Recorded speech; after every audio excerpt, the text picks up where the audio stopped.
جب آپ نے former prime minister Nawaz Sharif صاحب کو چیمبر میں ویلکم کیا تو اس پہ بہت زیادہ آپ کو تنقید کا سامنا کرنا پڑا.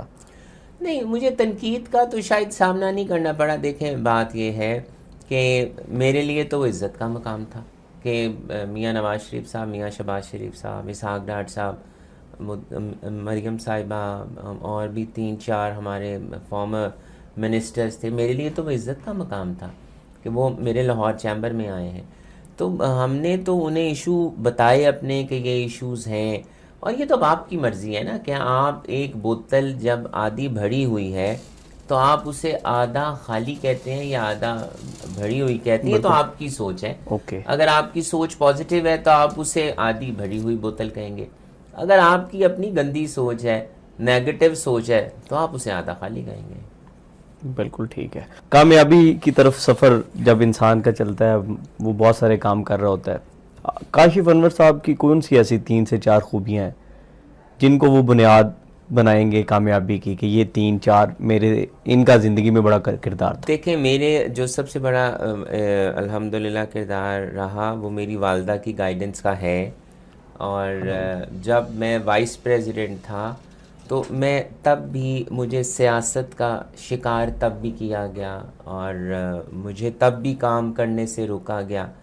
لیکن میری والدہ نے مجھے 2013 میں یہ کہا تھا کہ اگر آپ حق پر ہو تو میں آپ کے ساتھ ہوں، آپ کو ستّئی خیریں ہیں، آپ کے پیچھے میں ہوں، اللہ تعالیٰ آپ کی مدد کرے گا، گھبرانے کی ضرورت نہیں ہے.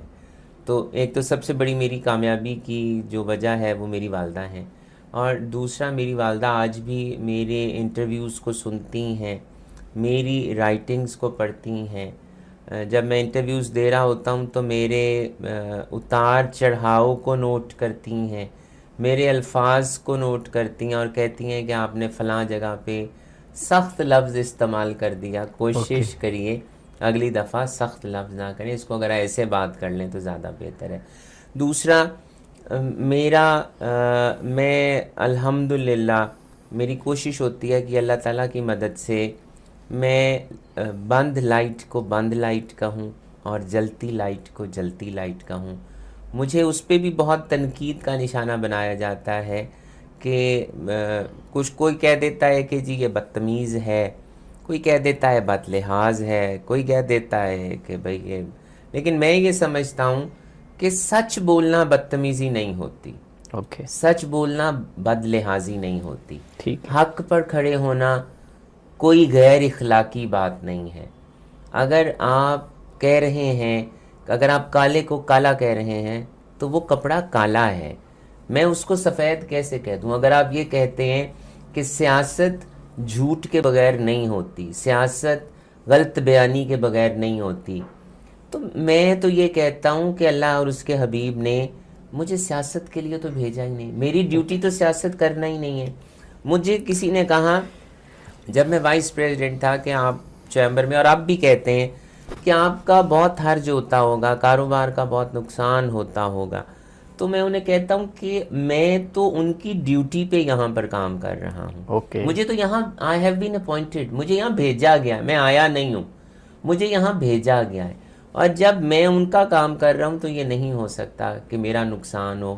وہ میرے کام کے وہ ذمہ دار ہیں، میرے کام کو وہ دیکھ رہے ہیں، میرا نقصان ہو نہیں سکتا. تو یہ تو اب آپ کے ایمان کی بات ہے نا کہ آپ کتنا ان پہ اعتقاد کرتے ہیں.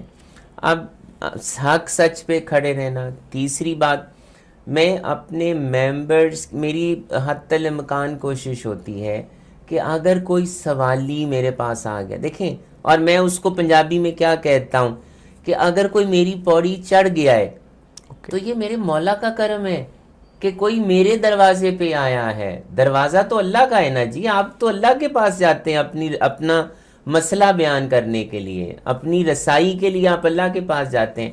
تو اگر اللہ نے اپنی طاقت میں سے ایک طاقت آپ کو دے دی ہے تو مجھے اس پہ اپنا دماغ نہیں خراب کرنا چاہیے، مجھے اس کا شکر ادا کرنا چاہیے کہ مولا تو نے اپنی طاقت میں سے ایک طاقت مجھے دی کہ کوئی اپنے مسئلے کے لیے میری پوڑی چڑھتا ہے کہ کاشف صاحب میرا مسئلہ حل کروا دیں، تو اس کا مسئلہ حل کیا جائے. تو یہ تو پھر سمجھنے والی بات ہے.